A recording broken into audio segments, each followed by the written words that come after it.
Welcome back, everyone. Thanks for joining me once again on this Reverse Recruitment 0% Growth LTC. Today you might notice something strange about the current chapter, and that strange something is that there is no chapter. Instead, I wanted to take the time to talk through some decisions that must be made after Part 3 draws to a close. Narratively, both armies have come together due to cataclysmic events. They decide to proceed to their next destination in 3 groups, and the player is given a large degree of control over the composition of these 3 armies. The groups you see on screen now are the armies that I will be controlling in Part 4. The Silver Army, commanded by Laurent, the Grail Army, commanded by Ike, and the Hawk Army, commanded by Fiona.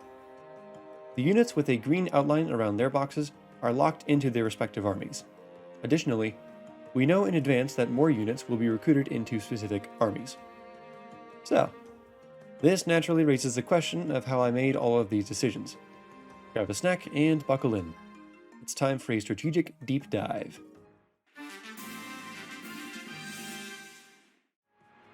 Let's start with the usual approach of outlining our objective. There are 6 maps that will make use of these 3 armies, divided evenly amongst them. Our ultimate goal is to optimize the turn counts of all 6 maps, 5 of which require us to route the entire enemy army. This means we have to do a lot of research into which units are best suited to do combat on which maps. The only map without the route objective is the second map of the Hawk Army, which requires us to defeat the boss. Because of this simpler objective, optimizing the turn count of this map, which is Chapter 4-5, is a good place to start. The Hawk Army will be the first to have specific units and tools dedicated to it. Once we have the Hawk Army boss kill planned out, there are many other pieces of information we'll need to collect. The terrain of each map will inform us of which units will be best suited to move into combat range of the enemies. The enemy compositions will tell us where we might be able to use effective weaponry to make up for the low stats of filler units. Finally, the most intensive task will be to determine the stat benchmarks to one-round KO various enemy types. To accomplish this, I was able to use save files provided by Sal to look at the maps ahead of time. After loading up each map, I examined the stats of every enemy. Then, for each enemy type on the map, I recorded their maximum stats in each of the 8 categories. For example, in the spreadsheet I used to organize my playthrough, I wrote down that in Chapter 4-P, enemy sword paladins have a maximum of 43 HP, 21 strength, 7 magic, 19 skill, 20 speed, 17 luck, 20 defense, and 14 resistance. This means that in order to defeat one of them in a single round of combat, we need at least 24 speed, and either 42 physical attack or 36 magical attack.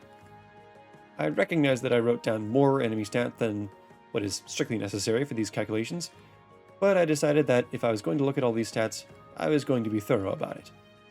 As a note, bosses counted as their own enemy type, and their stats were recorded separately. These do not change between difficulties and can be easily looked up online. As you can imagine, this took a while. An added wrinkle is that 4-1 is a fog of war map, which makes it difficult to check the stats of each enemy, since only some of them can be seen without actually playing through it. I ended up not recording enemy stats for that map, because both Ike and Khalil are forced into that army, and I was confident that they would do well after spot checking a few of the initial enemies. The end result of all this toil was that I was able to make well-informed decisions about the relative combat effectiveness of each of my units.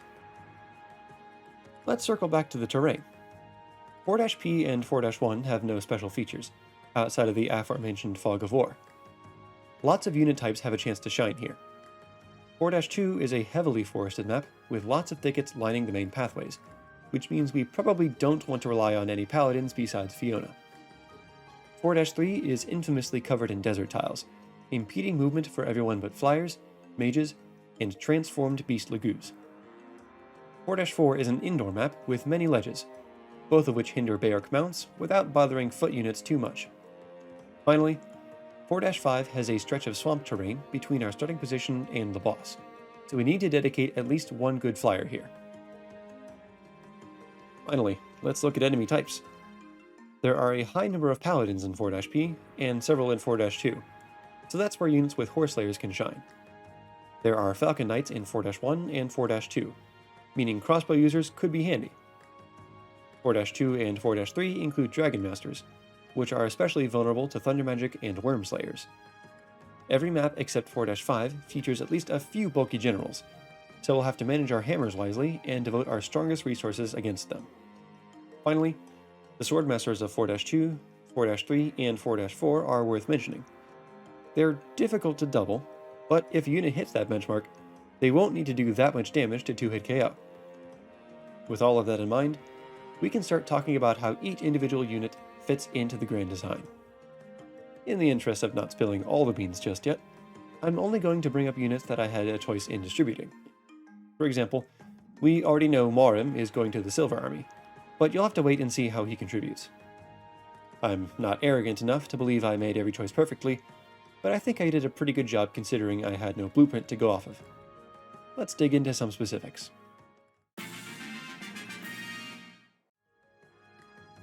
First off, let's talk about that Hawk Army. They are the lucky recipients of Marcia, who has a variety of attractive qualities. She is the only Beork combat flyer that we can freely distribute, since Tanith and Sigrun are locked in, and she has just enough speed to double the boss of 4-5. This makes her the ideal candidate to fly across the swamp terrain in that map and engage our target. Additionally, she will do well in 4-2, since the forests and thickets will not restrict her movement much. The Hawk Army also receives Soren, who might not seem like a unit in high demand at first. While he won't match up well in straight-up fights, he does get access to long-range magic, and that niche will be vital to our 4-5 strategy. Nyla is the single best combat unit we can distribute, and that precious resource will go to the Grail Army. She does well at handling the generals in 4-1, and by the time she maxes out her strike rank, she will be able to cleanly defeat the even bulkier generals in 4-4. The overall enemy quality on that map is super high in a 0% growth context, and Nyla has both the movement and the stats to thrash the vast majority of it. Joffrey joins the Silver Army as a reliable wielder of the Horse Slayer.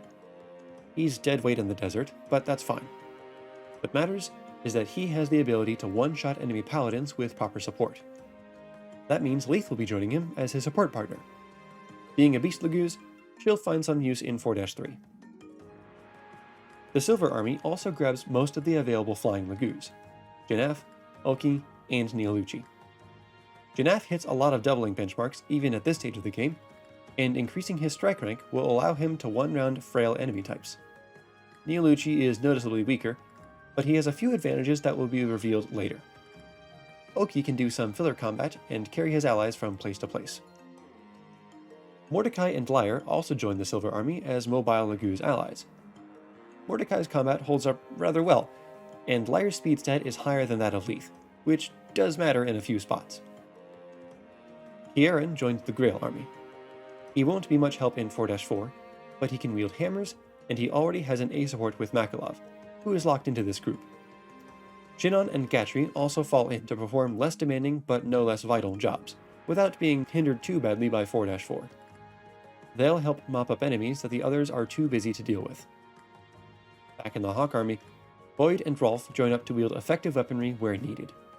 Both of them can use crossbows, and Boyd can also wield hammers. That said, most of the fighting in 4-2 and 4-5 will be handled by the locked-in units and Marcia.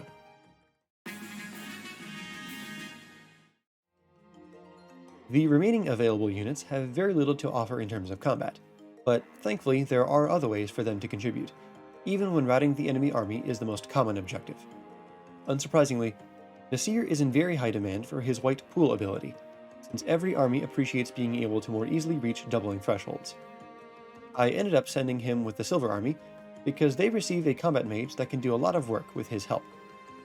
It is of course tempting to send him to the Grail Army to buff Khalil, and perhaps that's just as viable, but sending him to the team that already has Ike, Khalil, Tanith, Nyla, and the best Heron seemed a bit overkill.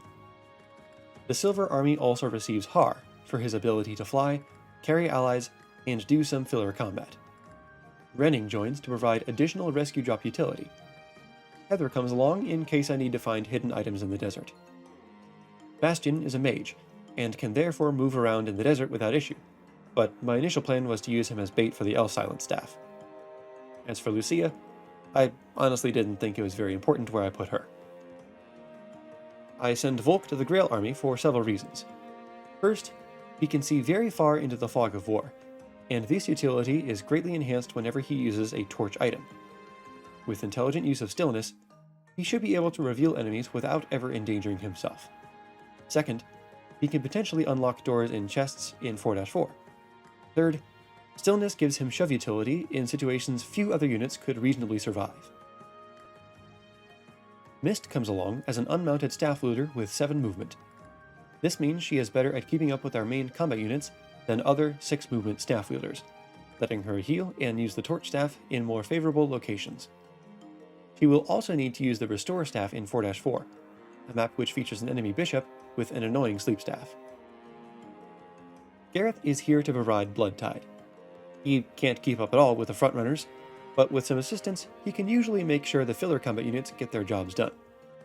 In retrospect, it would have been better to send Ina here, because she is easier to shove and rescue. The final unit in the relatively small Grail army is Kurth. I'll go ahead and say it now. I wasn't able to find a use for his Night Tide skill. He has the same mobility issues as Gareth, and it's rare for survivability to be a stumbling block in 4-1 or 4-4. The Hawk army receives Ina, but again, it would have been better to swap her and Gareth. Blood Tide is not necessary for the 4-5 clear, and the Red Dragon in this army doesn't need much in the way of mobility boosts. She ends up helping her allies break through some generals in 4-2. Since the Hawk army is the only remaining team without a pair of paladins, I send Titania and Astrid over. It doesn't end up mattering, but I wanted to make sure each of the 3 armies had that sort of rescue drop utility with Kanto.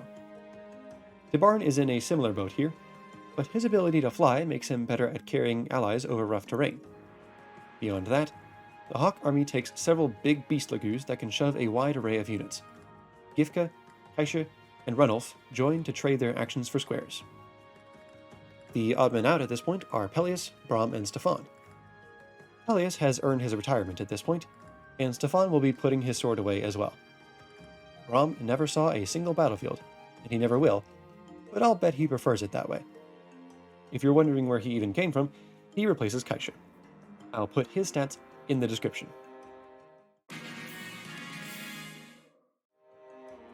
Well, there you have it. This point in the run is easily the biggest case of analysis paralysis I came across, but I ended up being rather pleased with the results. If there's anything you'd like me to elaborate on, please do let me know in the comments. Oh, and that spreadsheet I hinted at earlier? I'll be making it public once the run is fully published, so look forward to that. It contains much more than just Part 4 enemy stats. Thank you all for gathering around and lending an ear. If you like the thumbnail art, go follow Rising Sunfish on Twitter at sunfishart. She did a fantastic job, and I am super happy with how everything turned out. Like, Khalil and Marsha are in their 2-3 outfits. I love it. Join me next time for a return to the usual format, where that new combat mage I mentioned will be putting on a show for us. Take care, everyone.